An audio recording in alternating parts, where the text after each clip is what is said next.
Oh yes, I know, this one is sure to be controversial for myriad reasons. Not only are we attempting to compress entire years of gaming into just a few sentences, but we're also going to single them out as being worse than most. Now let me be clear up front, every year in gaming had some excellent releases. The fact that a year makes our top 10, or bottom 10 I guess, doesn't mean that it was entirely awful. It just means that on the whole, the industry had more to apologise for than to celebrate. So don't worry if one of your favourite years gets singled out for ridicule here. It's all in good fun, and if you think that we were unnecessarily harsh in any of these entries, take to the comments and let us know your personal highlights of those years. And preferably try to do it without insulting my mother. She watches these, you know. I'm Peter from TripleJump. Hi Mum, I'm on YouTube again. And here are the 10 worst years in gaming. Number 10, 2017. 2017 was both an excellent and terrible year for gaming. If it weren't for one company, this year would likely be far higher than its current spot. And again, by far higher, I mean far lower, as in much worse. In other words, even though the mighty Nintendo did release the Switch, Breath of the Wild, and Super Mario Odyssey in 2017, other companies weren't doing so well. This was the year that loot boxes got to such a horrific level that consumers had to start fighting back. I am of course referring to the Battlefront 2 debacle, in which EA tried their very best to ruin the childhoods of just about everyone. The backlash led to the most downvoted comment in Reddit history, and sometime later, industry changes, including publishers revealing in-game loot box odds, and the country of Belgium banning loot boxes entirely. Yes, things got that bad.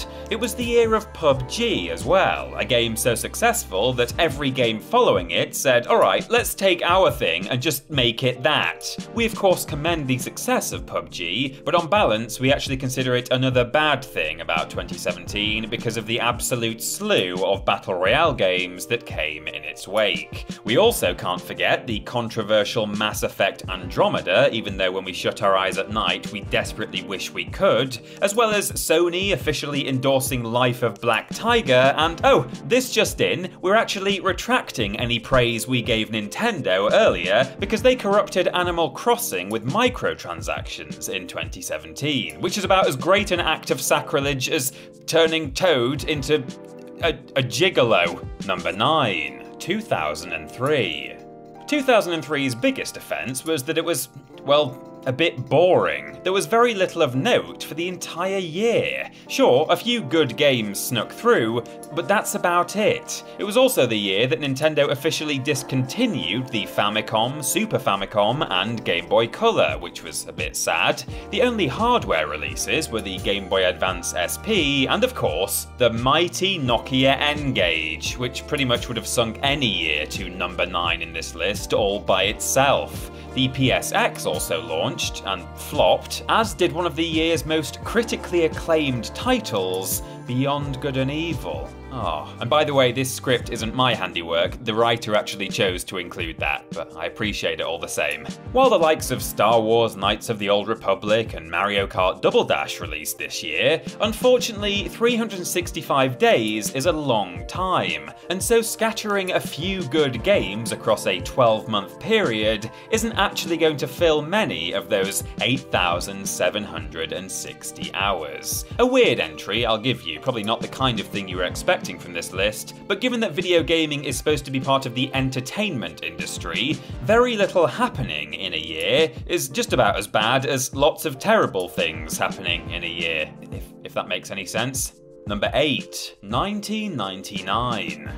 Yes, even the golden nostalgia decade of the 90s doesn't escape a mention here. That's partly because it deserves it, and partly so this list doesn't start to sound like old man yells at microtransactions. Unfortunately, the human mind is a fickle one, I, for one, love the PlayStation 2. When it came out, it was the future, but that's partly because it was the year 2000, a new millennium in which we were one step closer to hover boots, or at least Nikes that fasten themselves anyway. As a result, everything released in a year that didn't start with a 2 was obviously now obsolete and not worth our time.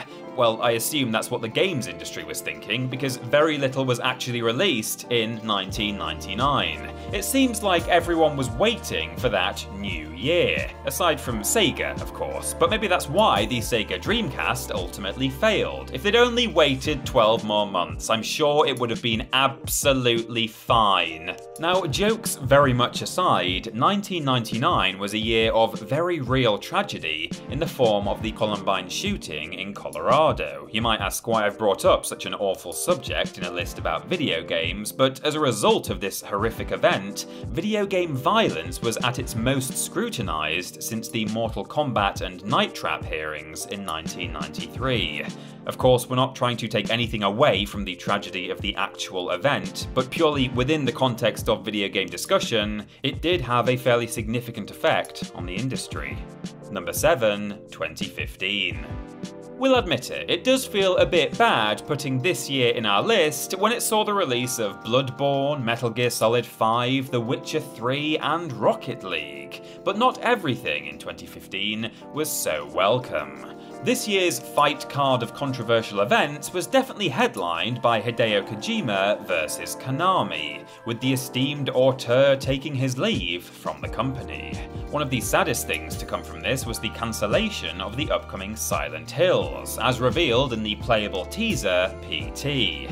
Or maybe the saddest thing was that we ultimately got Death Stranding from post-Konami Kojima. Like Mario in Princess Peach. There was more depressing news in 2015, as it was also the year that Maxis Games was officially shut down by EA, with their team being absorbed into the company's mobile division. We also can't forget the Batman Arkham Knight PC port being so bad that it had to be removed from Steam, Destiny's The Taken King expansion taking content away from players, and EA rebooting Star Wars Battlefront as Battlefield 2.0, much to the chagrin of everybody who grew up with a PS2. Yeah, that's right, EA. We've criticised both Battlefront games in the same video. Take that, you extremely successful uber-rich conglomerate. Sure showed you. Number 6, 2021.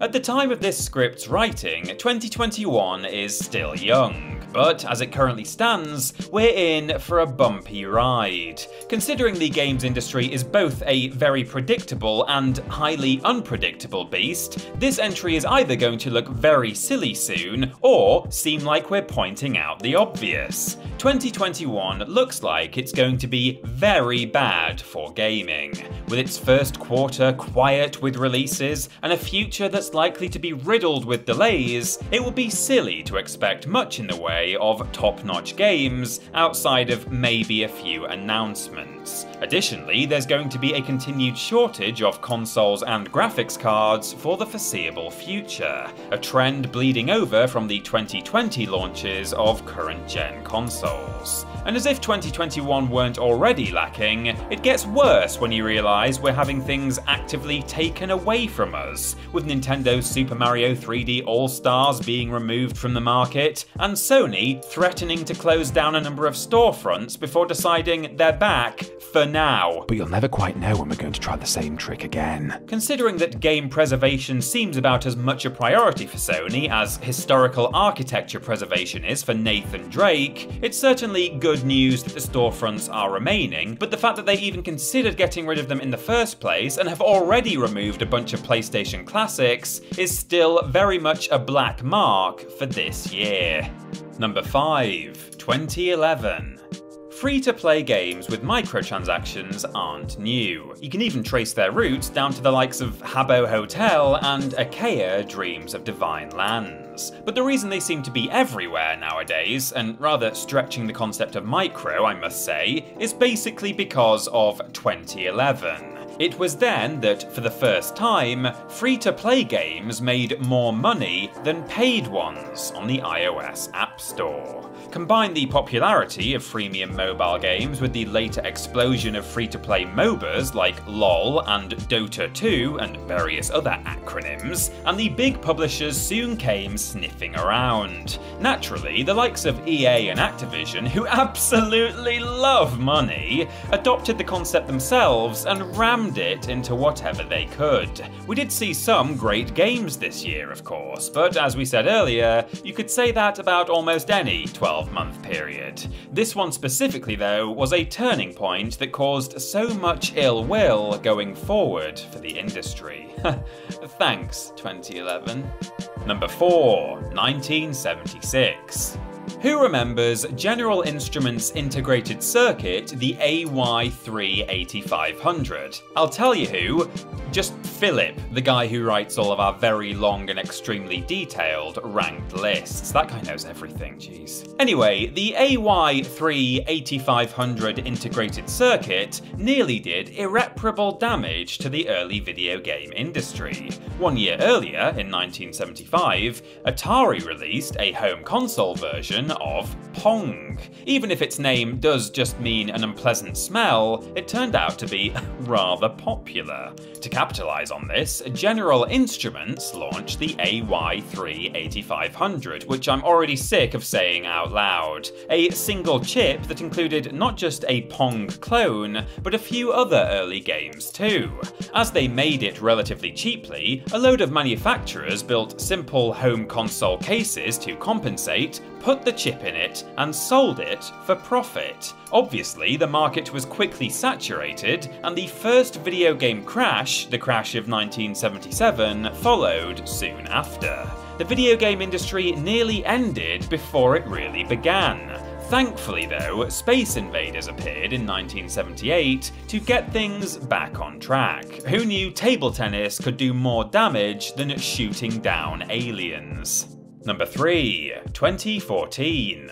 Being a relatively weak year for major releases was the least of 2014's problems. For a start, Destiny was published, and as with microtransactions, the biggest publishers hopped on the bandwagon and quickly overwhelmed the market with more live service games. But that's not all. Atari returned, not as a video game great like they were in their heyday, but rather to focus on online casinos and cash grabs like Roller Coaster Tycoon 4 mobile. We had the likes of Assassin's Creed Unity launching so broken that it basically became a meme, and worst of all, 2014 was the year of the Gamergate debacle. Yes, 2014 has got to be one of the worst years in gaming history, if only because it seemed to bring out the worst in everyone from all sides of the industry. Maybe we're being too harsh by putting a fair chunk of the 2010s in this list. A lot of the negativity from that decade may just be down to the rise of social media bringing to light a lot of what would have just stayed hidden in a pre-Twitter age. Whatever it may be though, I'm sure that things never got any worse than 2014 in all the years that followed, so this has got to be the last 21st century entry on this list, right?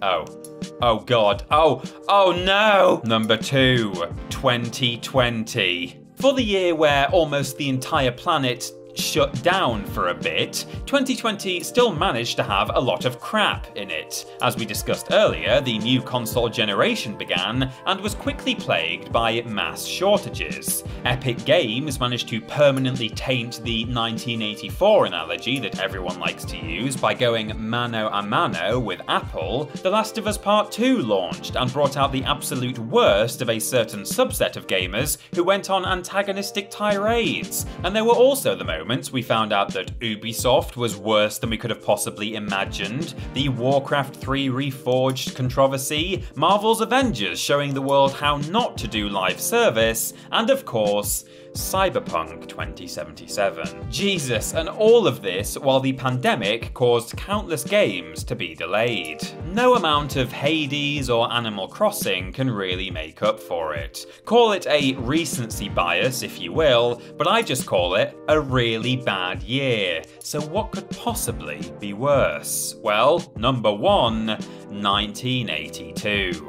What, did you expect 1983 to be here? Well, remember, there wouldn't have been a video game crash in 1983 if not for the oversaturation of 1982. As you'll probably know, and are likely sick of hearing by now on channels like this, the video game crash of 1983 saw industry profits fall from around $3.2 billion in 1983 to a mere $100 million by 1985.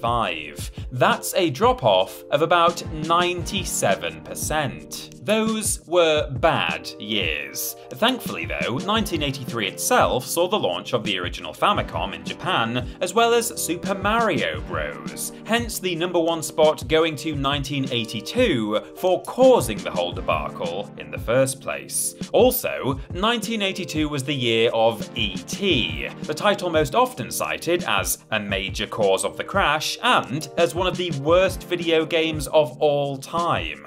We also got the horrifically bad likes of the Pac-Man port on the Atari 2600, and developer Mystique starting one of gaming's earliest controversies with their morally awful cash grabs. I don't know if we have to pixelate this or not, because it's already just pixels. So congratulations, 1982. You are the year that saw so much corporate greed that it brought the entire industry to its knees. I wonder what 2022 will bring.